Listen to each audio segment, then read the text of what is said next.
Please turn your Bibles to the book of Proverbs. We will be reading selected passages, verses from this book of this inspired collection of wisdom in the Old Testament.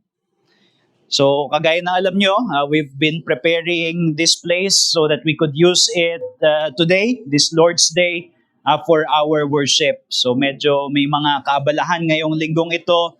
And because of that, we are taking a break on our series on the Book of Acts.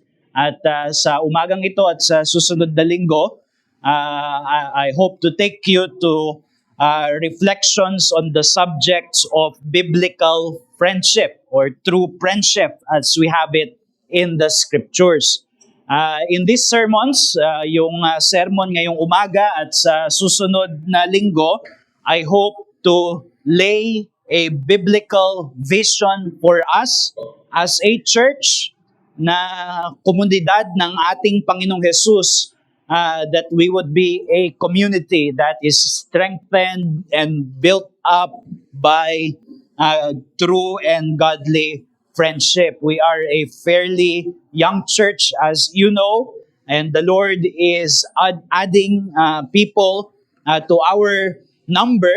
And a good thing that we may want to reflect on is what spirit do we hope, do we wish, do we aim at to pervade in our relationship with each other, in our relationship together as Christ's people. And there are many models in scriptures. We are a household, which means we are a family. But another model is that of a friendship, the relationship of friends, yung relasyon ng mga magkakaibigan. And as we shall see in just a short while, this is the ideal also of the church in the book of Acts. So meron itong koneksyon pa rin sa ating mga pagbubulay sa serye natin sa aklat ng mga gawa. But we are going to take our sermon from some selected proverbs, and we will be taking principles from there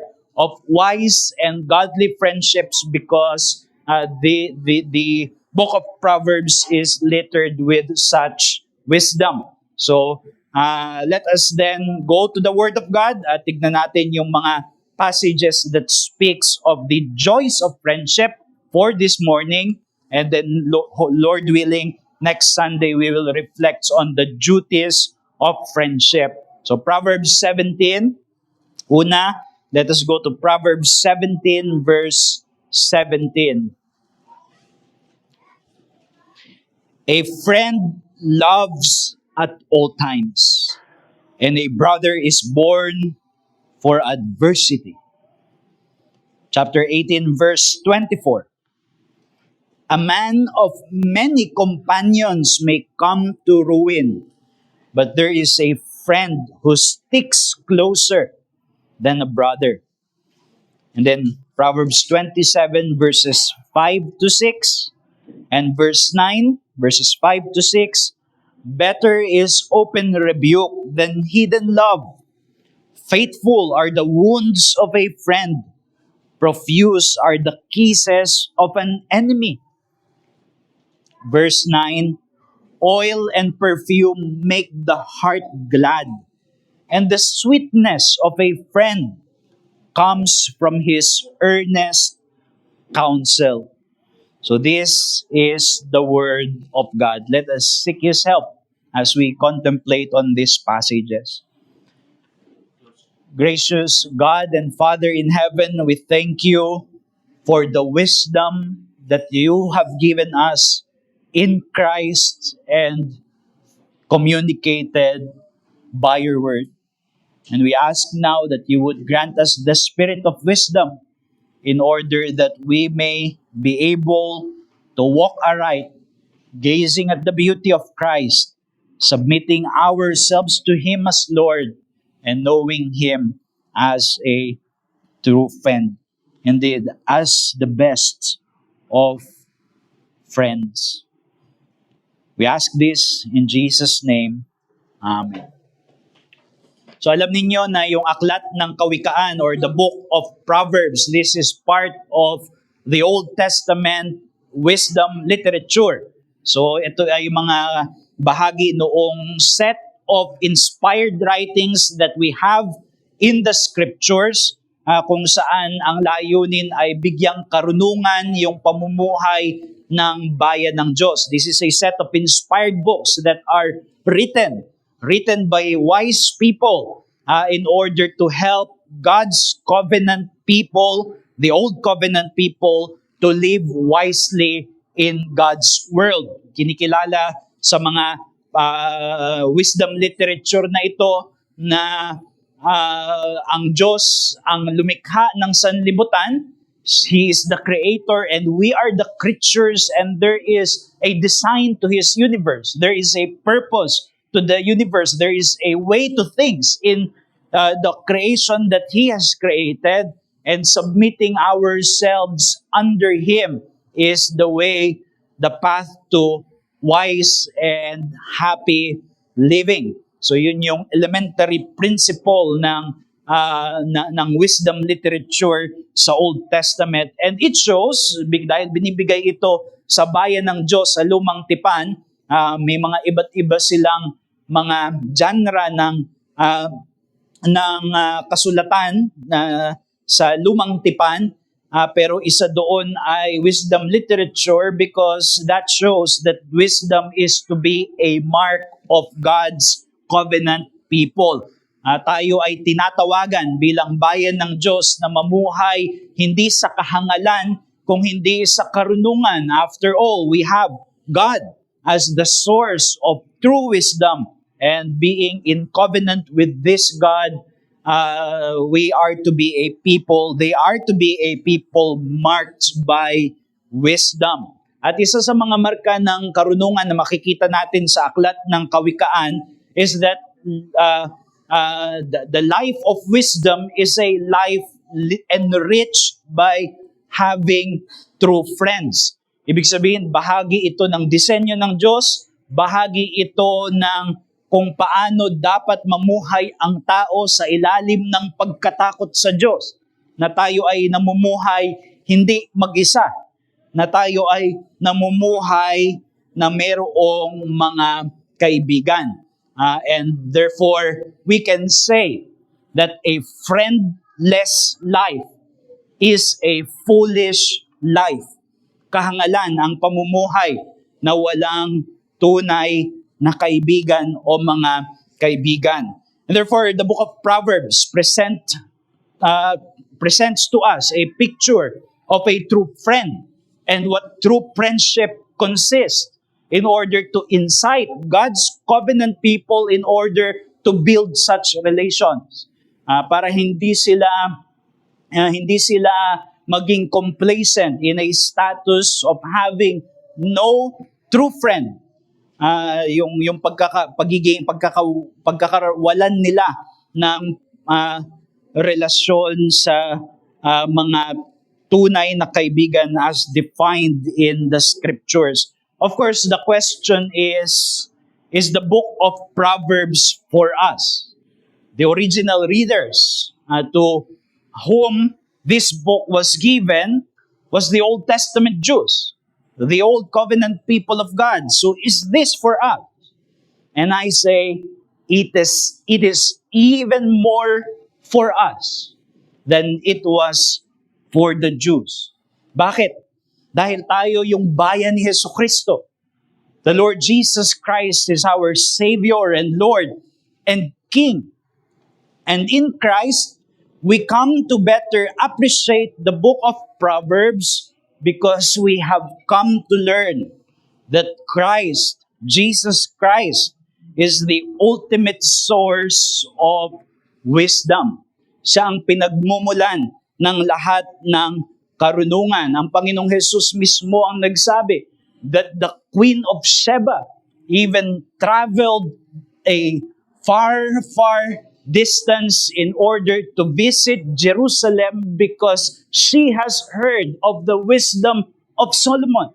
Solomon, the writer of most of these proverbs. Narinig niya yung karunungan ni Solomon na ibinigay sa kanya ng Diyos. At dahil dito, as a queen, as a ruler, a monarch of her own nation, needing wisdom, kinilala niya na kailangan niyang pumunta kay Solomon upang makarinig ng payo, upang makakuha ng karunungan. And what did the Lord Jesus Christ said about Himself? The one greater than Solomon is here. He is one greater than Solomon. Mas dakila siya kay Solomon sa karunungan. Because while Solomon was endowed by God with wisdom, Christ Himself is wisdom incarnate. It is in Him, as the Apostle Paul says in Colossians 2 verse 3, that are hidden all the treasures of wisdom and knowledge. Sa Kanya nakapaloob, sa Kanya nakatago ang lahat ng karunungan at lahat ng kaalaman. In fact, Paul says in another place in 1 Corinthians 1 verse 21 that Christ is the wisdom of God and the power of God. In His person is wisdom. In fact, I do believe that in Proverbs 8, where it personifies wisdom as the agent through which God created all things, I believe that it is the Son, the Logos, who became incarnate in order to make us His people wise. So He is our wise King.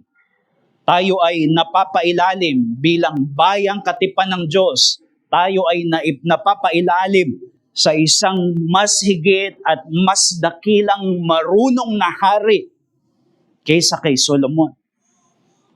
Solomon was a faint shadow of the wisdom that we have in Jesus Christ. Therefore, the book of Proverbs ultimately belongs to Jesus. It was given to Solomon, communicated through and by Solomon. But it is Christ that is the source of what we have in the book of Proverbs. And therefore, as we read in this book of the worth and value of a true friend, yung isang tunay na kaibigan, we are first and foremost invited to see the beauty of our Lord Jesus Christ. Ang ating Panginoong Jesus, kung sino siya para sa atin. He is the one whose love is none greater than a man laying down his life for his friends. Ang kanyang pag-ibig ay inilalarawan bilang pinakadakila sa lahat. And what is the term? Friendship. A man laying down his life for his friends. We are saved by the covenant friendship of the Lord Jesus Christ. And that is the new covenant. The new covenant is a covenant of friendship. Binasa natin kanina yung pag-uugnay ng tipan at pagkakaibigan doon sa Psalm that was opened for us in our call to worship. We think of Abraham, who was in covenant with God and he was called a friend of God. That is God's covenant. It is a covenant of friendship. The new covenant is a covenant of friendship that is extended to us by grace, by our Master. And although we are slaves, the Lord Jesus says to His disciples, He says to us now, if you are in Christ, no longer do I call you servants, but friends. Because a servant does not know what his master is doing. But I have told you things. I have told you secret purposes. And therefore, siguro maganda na maisip natin yon that it is a blessed thing. It is a blessed thing to be a Christian. To sing the response hymn that we will sing in a while. I found a friend, oh such a friend. He loved me ere I knew him. He drew me with the cords of love, and thus he bound me to him. Christ has bound us to himself. If you are a believer, Christ has bound you to himself in that unbreakable covenant of friendship.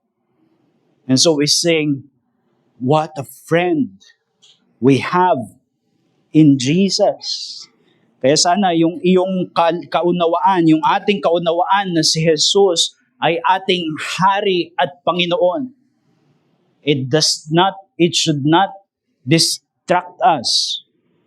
It does not conflict from that other truth that Jesus is our friend. That Jesus is our best friend. But Proverbs is written to God's covenant people. And therefore it expects and it envisions a wise community of saints who are blessed with godly friendships amongst them. So sinulat ito sa bayang katipan ng Diyos who received the covenant of God's friendship and therefore are to be built and edified by such relationships as well among their community. Tayo ang tunay na Israel ng Panginoong Jesus. And it gives us a vision that we are to be a community of friends, not strangers, not familiar acquaintances, but friends.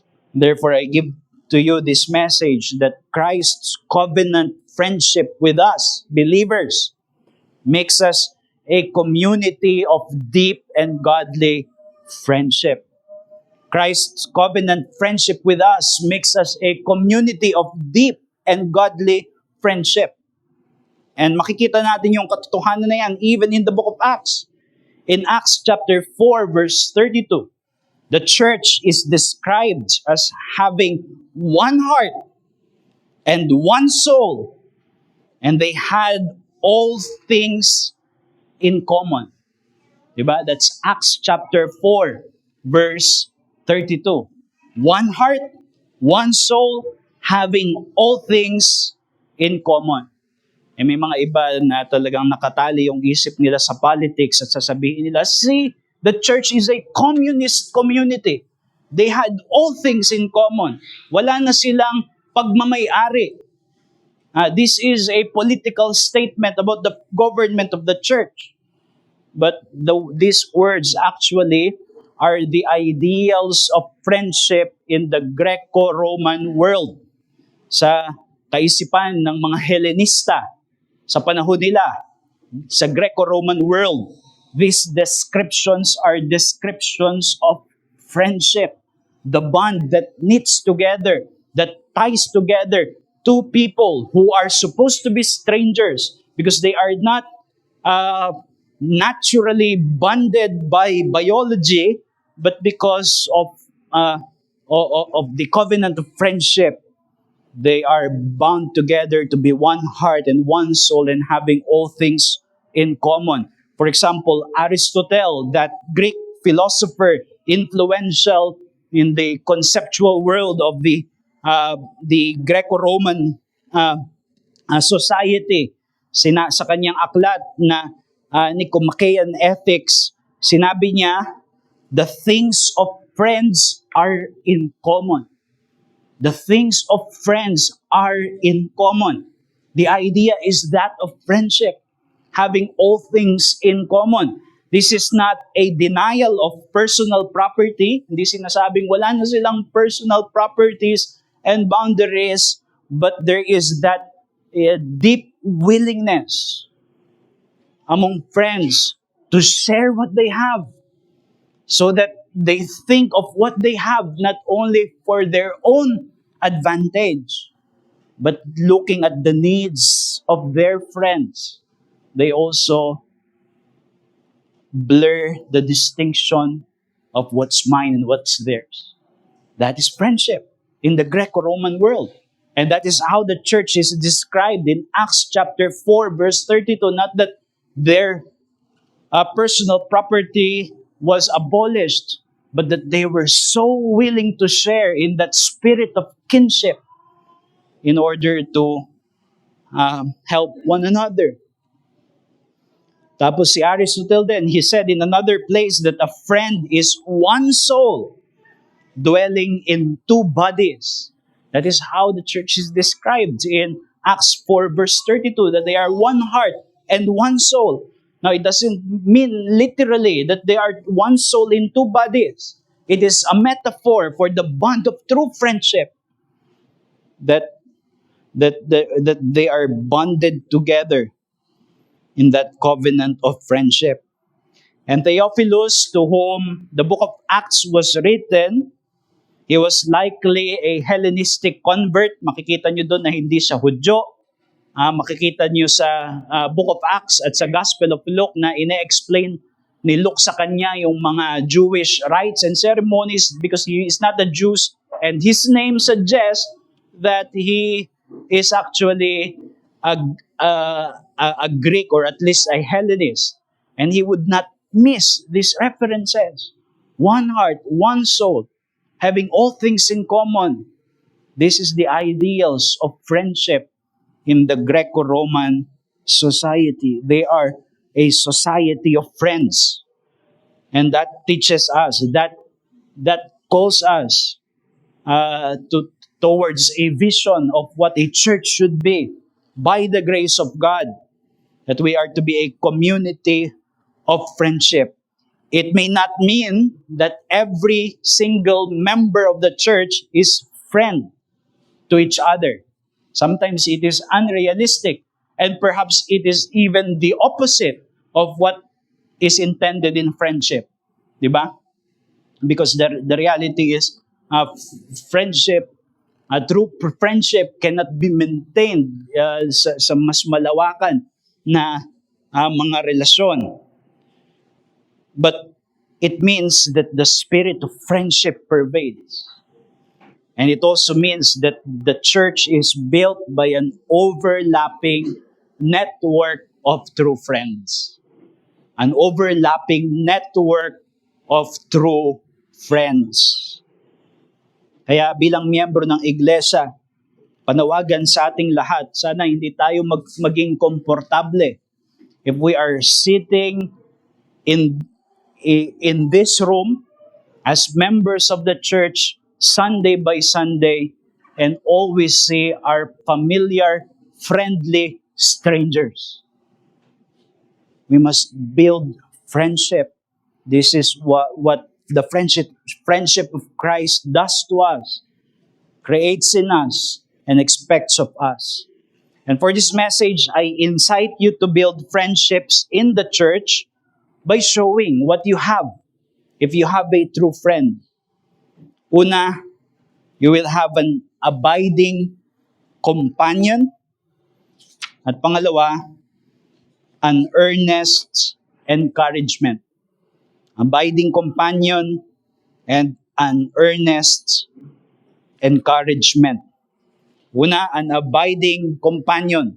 Doon sa mga binasa nating Proverbs at doon sa mga hindi rin natin nabasa, there is a contrast that the book of Proverbs make between what we may call fair-weathered friends.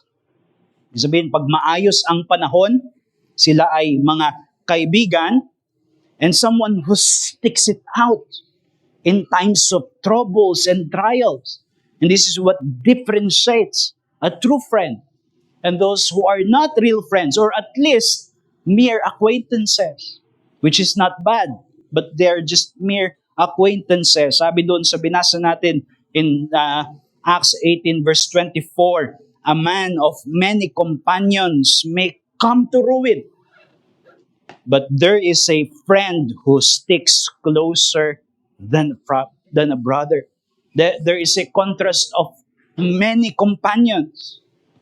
But when a man comes to ruin, he does not find safety in those many companions.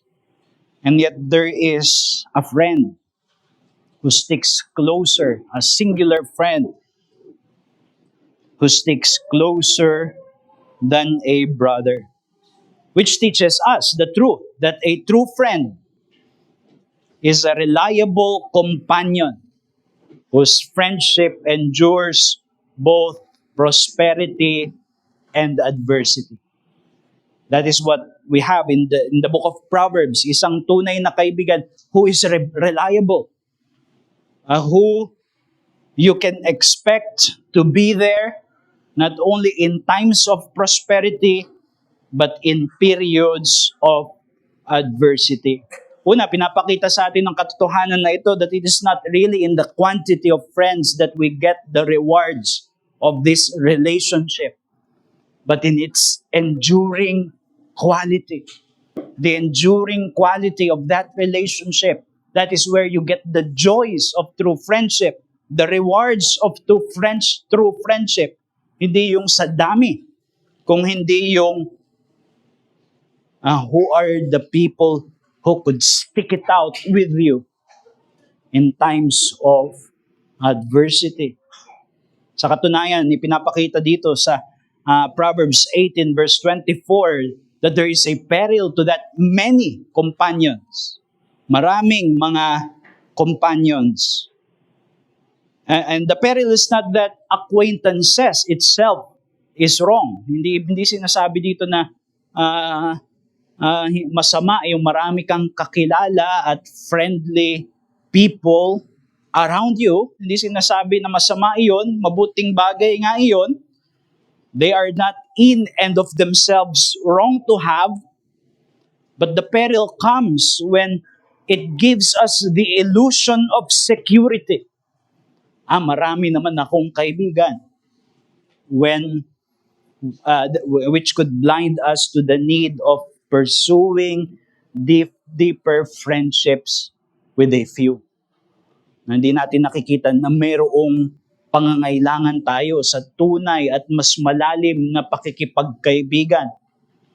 Because we think that, we have many friends. Marami tayong kakilala. We are surrounded by people who smiles at us and who exchanges small talks with us. And it is an illusion which collapses when one finally finds himself in isolation at the time of need. And that is where it becomes a peril. Why? Because acquaintances are wrong? No. Because acquaintances are not reliable for the changing circumstances of life simply because the nature of that relationship. It is not, at best, they may be good relationships, but shallow. They are not wrong, but they are shallow. And at worst, they are for selfish gains. And the book of Proverbs shows us the reality of that. Proverbs 19 verse 4.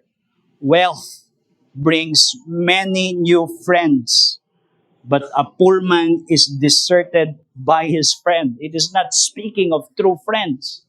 It shows the reality that perhaps when there is an advantage to being a close companion to you, then you would attract many so-called friends.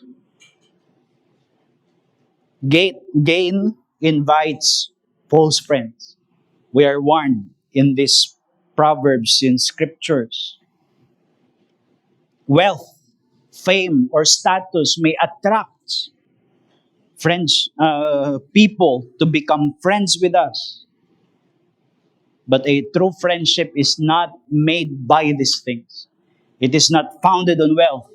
It is not founded on fame. It is not founded on status. And therefore, when these things are gone, they stick. Because they are not made by these things, they cannot be broken by the laws of these things. That is the friendship that we must aspire towards. Why? Because they are formed by a bond of love and commitment which can endure adversity. At times, even better than natural bond. There is a friend who sticks closer than a brother. Uh, Proverbs 17 verse 17, a friend loves at all times and a brother is born for adversity. Sa Hebrew, yung pag sinabing born for adversity, ang ibig sabihin nun ay destiny. He is destined. His purpose was to be there as a friend in times of adversity. Sa ancient Near East, as you may know, kahit sa Hebrew culture, sa Old Testament culture, brothers are duty bound to aid in times of troubles. Ibig sabihin, kapag ka mayroong pangangailangan yung isang tao, ang unang may tungkulin, duty bound, ay yung kanyang kapatid. Alam mo, makikita nyo yan even sa idea ng yung kinship redeemer, kung saan ang sasalo doon sa widow ng isang namatay na lalaki, ang unang-unang sasalo ay yung kanyang kapatid dahil they are bound by duty towards their brothers. But even in that culture, sometimes a friend can outdo them, not because of blood, but by the covenant of friendship. The word sticks in, sabi dyan, di ba? There is a friend who sticks closer than a brother. Yung word dyan na sticks, in chapter 18 verse 24, it is the same word in Genesis 2 verse 24. A man shall cleave to his wife. And it explains to us the covenant of marriage. Of course, the deepest and most intimate covenant of friendship among men, among human beings. And yet, that also shows us that friendship is a covenant relationship. Sticking closer than a brother, cleaving in sickness and in health. Diba? Kaya pinapakita sa atin ito na yung friendship as we have it in the scriptures, it is not to be illustrated by a cruise ship. Diba? Sa cruise ship, sa barko, bawa European cruise, sasakay ka and it is filled with thousands of nice people who smiles at you, but the ship stays on the surface. Diba? Mas magandang ilarawan yung true friendship as a submarine. Maybe just a few people on board, but they can go deep beyond the surface. And that is what we must aspire at. Kaya siguro as a principle of wisdom, yung gustong ipakita sa atin ng Book of Proverbs is that we learn to differentiate. We learn to differentiate between friendly acquaintances which are not in themselves wrong and an enduring, true, biblical covenant friendship. So maganda na ma-differentiate natin yun. And we know that the world today encourages cheap versions of friendship. Siguro kahapon, nung nag-Facebook kayo, you added some new friends. May bago na naman akong kaibigan because I just pressed a button that says confirm. Diba? We have lots of friends, so-called friends by an effortless click and perhaps some digital exchanges. But let us remember that the true test of friendship is not friendliness, ironically, but whether in times of afflictions, how many of our thousands of friends on Facebook or wherever had been a presence, a comforting presence. They were there. They stuck it out with us. Let us pursue the biblical wisdom of differentiating true friendship from friendly acquaintances. And he who would not may find himself without an abiding companion when times of distress arrive. That is why this is a call for wisdom. If now, reflecting on these things, you realize that you do not have such a friend, be wise. Be wise. Sana hindi mo makita na sa panahon ng trahedya, doon mo palang marirealize, I have many acquaintances but I have no true friend. Be wise and make them and build that relationships. And hopefully, you build some of them within the church na nakakasama mo sa paglakad sa Panginoon ah, bilang iglesia. Si John Newton at si William Cowper, I think I've told this story many times now. They had become friends. Si John Newton was a pastor, si William Cowper was a Christian poet, and their friendship was a total of 12 years bago naunang mamatay si William Cowper. And Newton himself admitted that their friendship had 6 early bright years. It was bright because he looked at the life of William Cowper, and it is one that he could imitate. He was encouraged by his example of faith. And yet after that 6 years, on the 7th year, William Cowper was visited by a dark period of his life, a spiritual depression. Siguro alam niyo na si William Cowper, he attempted suicide many times because of the darkness of the depression that he was experiencing. And yet, despite that, Newton, being very challenged uh, sa pakikipagkaibigan niya kay Cowper, he stuck it out. And he was able to be there until William Cowper's dying breath. Namatay si William Cowper, and it was John Newton who gave the funeral sermon. Kung saan kinumpare niya, I'm not sure if appropriately or inappropriately, kinumpare niya si William Cowper sa burning bush. He was burning. Ibig sabihin, on the furnace of trial and deep depression, and yet he was not consumed.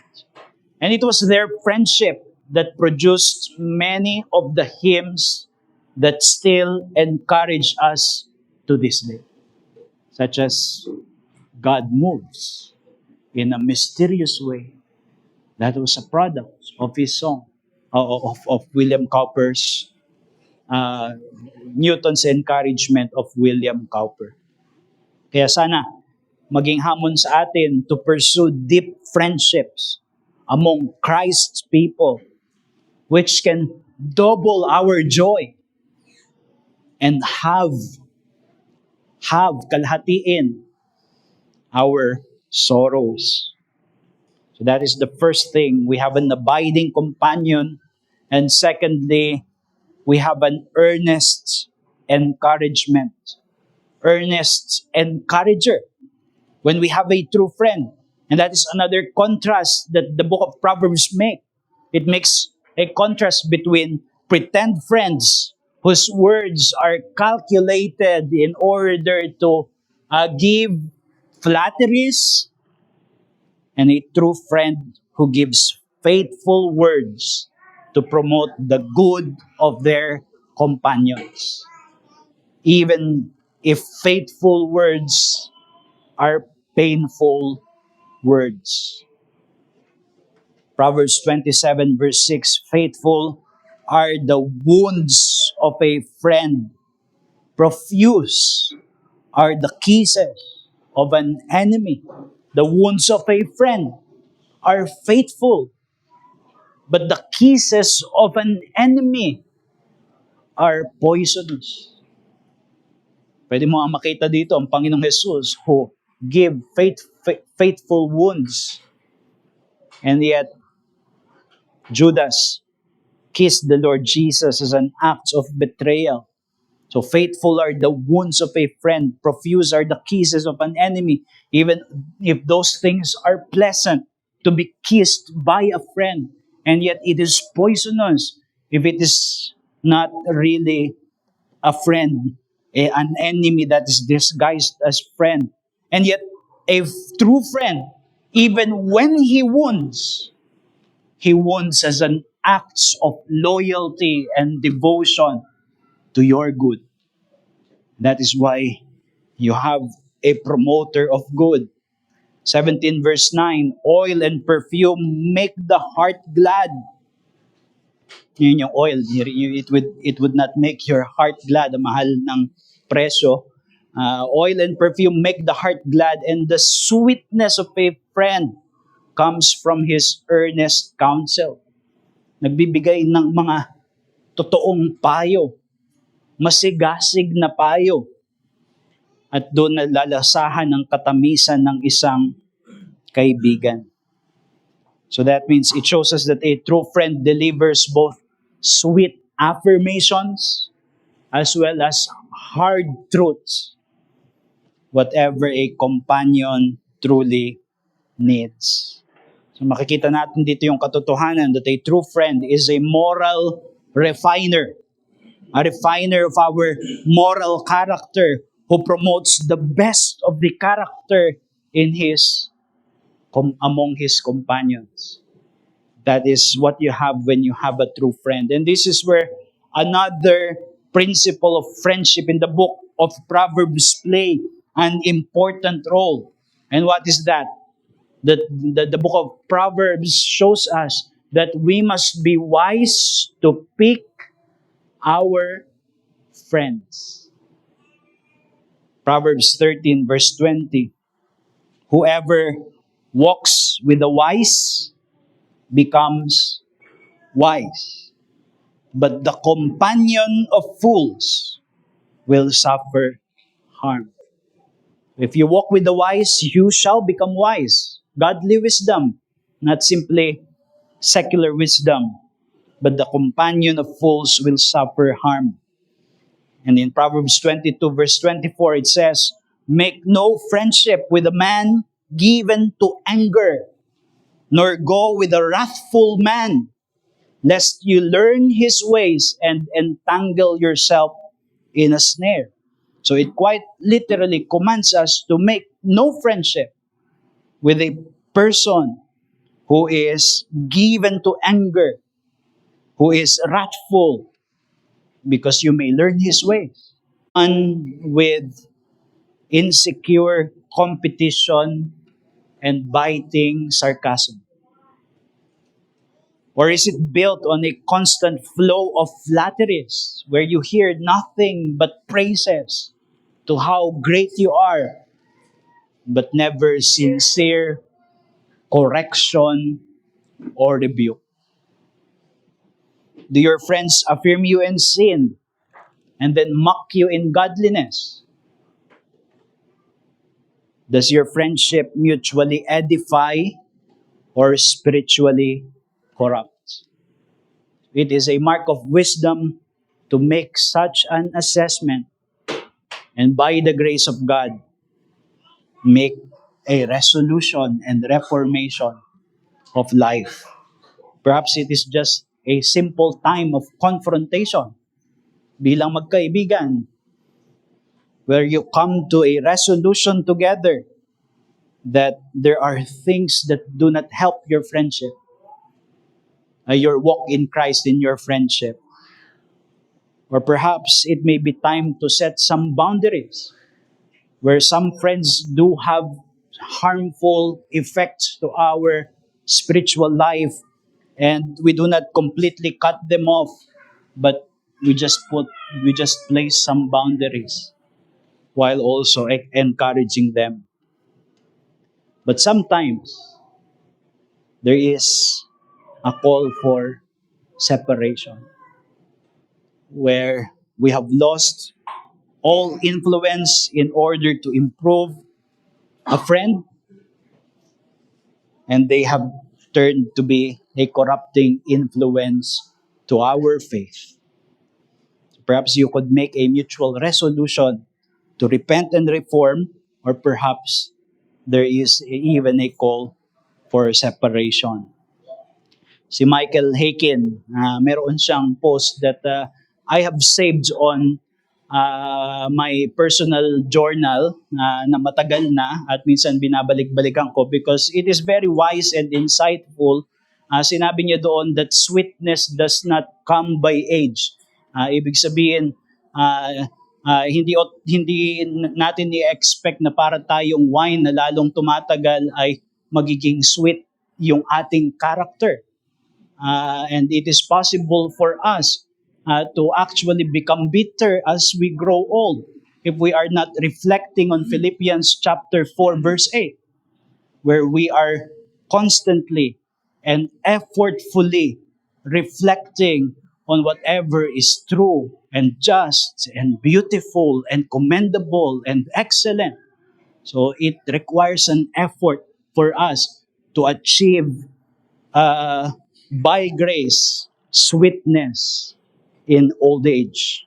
And sa post ni Michael Haken, he spoke of an older friend na doble yung edad sa kanya, which he learned much of theology from, an older minister, but he eventually needed to cut off from his life. Sabi niya, years ago, I knew a Christian brother, more than double my age, who helped me enormously in some areas of doctrine.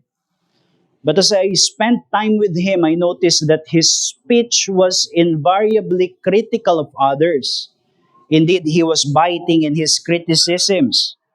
I found that after I was with him for a while, I felt polluted in mind and heart. I am not sure how to even express how I felt. I just knew that it was not good for my soul to be with him.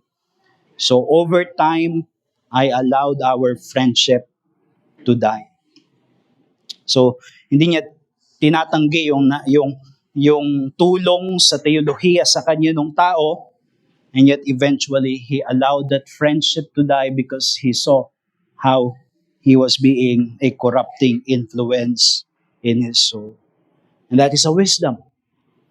It is a wisdom because there is no set rules about this.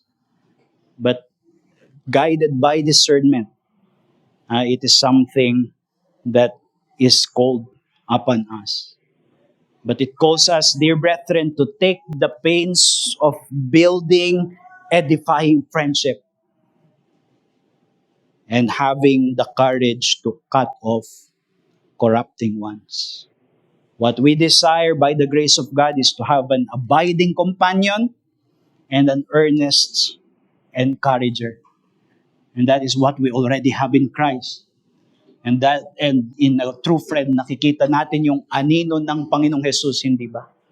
You know, when the Apostle Paul was there at his first defense and no one stood by him, what happened? His friends were not there, but he knew that Christ was there as an abiding companion to strengthen him. And he said he was saved from the lion's mouth because of Christ. And ang Panginoong Jesus ang ating pinakamainam na kaibigan.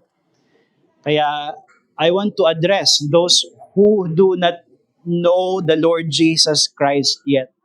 At isang tanong yung gusto ko na iwan sa iyo, kaibigan, sa oras na ito. Have you known Jesus as a friend? Kilala mo na ba si Jesus bilang isang tunay na kaibigan? Nakapaloob ka na ba sa tipan ng pakikipagkaibigan ni Hesukristo? Siguro ang iniisip mo sa umagang ito, how can I? How can I be friend with this Jesus, this Holy Lord? Paano ako magiging kaibigan ng Jesus na yan? I am a sinner. Isa akong makasalanan. Hindi ako karapat-dapat na tawaging kaibigan ng Jesus na yan.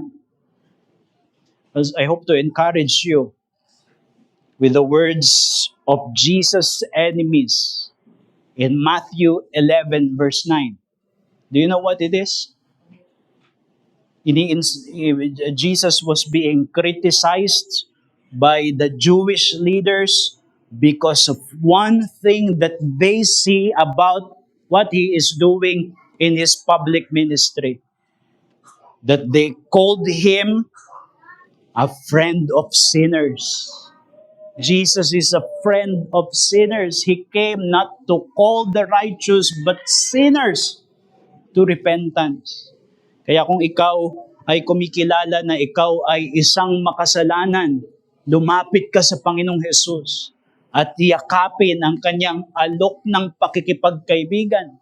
Pakikipagkaibigan kung saan ang kanyang buhay mismo ay kanyang ibinigay sa krus ng Kalbaryo bilang kapatawaran ng kasalanan ng kanyang mga inaaring hindi alipin kung hindi kaibigan.